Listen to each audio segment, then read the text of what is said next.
হ্যামিল্টনগঞ্জের কালচিনি ব্লকের বিশ্বনাথপাড়ার violate JoJo বেসরকারি শিক্ষকতা ছেড়ে ফুল চাষে মনোযোগ দিয়েছেন। আগের ধান চাষে হাতির তাণ্ডব ও পরিশ্রমের কারণে লাভ কম হলেও গত আগস্টে শুরু করা গাঁদা ফুল চাষে উৎসব ও বিয়ে মরশুমে ব্যাপক চাহিদা দেখা দেয়। নিজের চাষ করা ফুল বিক্রি করে তিনি ভালো লাভ করেছেন এবং এখন 50 প্রজাতির গাছ নিয়ে একটি নার্সারি তৈরি করেছেন। তার সফলতার প্রেরণায় এলাকার অন্যান্য কৃষকরাও ফুল চাষ শুরু করার পরিকল্পনা করছেন। ভাইলেট জানালেন, ধান ছাড়ার কোনো আফসোস নেই, আয় ও পরিশ্রমের ভারসাম্য অনেক ভালো। দিদি, এই নার্সারি তোমার? হ্যাঁ, এটা আমার। কি উদ্দেশ্যে এটা তৈরি করা? এটা উদ্দেশ্যটা তৈরি করা কি, আমি তো আগে স্কুলে চাকরি করতাম, তো বাড়িতে এসে ভাবলাম আমার একটা বাচ্চা আছে, তো ছোট ছিল, তো আমি ভাবলাম বাড়িতে এসে কি করব তো আমি এই নার্সারিটা আমি শুরু করলাম।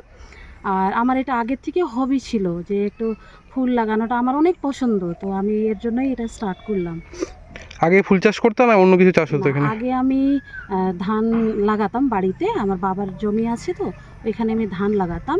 তো আমি এইবার ভাবলাম যে এইখানে তো নার্সারি একটাও নাই, তো বাড়িতে বসে এই কাজটা করলে একটু ভালো হতো। আমার এমনি তো ইন্টারেস্ট ছিল এর মধ্যে, তাই আমি এই কাজটা স্টার্ট করলাম।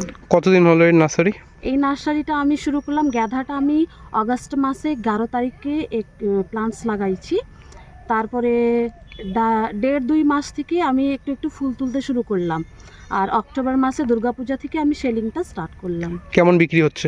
বিক্রি ভালো হচ্ছে, যে এরকম দুর্গাপূজা, তারপরে ভাইফোঁটা, আর কি বলে কালী পূজা, মানে বিক্রি ভালো হয়েছে। তারপরে এখন আবার শাদি সিজন আছে, তো ভালোই বিক্রি হচ্ছে।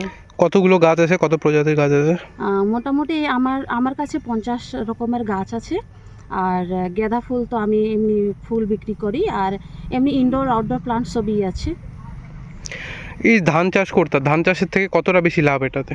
ধান চাষ থেকে অনেকটা বেশি লাভ, কেন ধান চাষ করলে তো হাতি একটু উৎপাত করে, তো আর এর মধ্যে ও তো টেনশন থাকে না।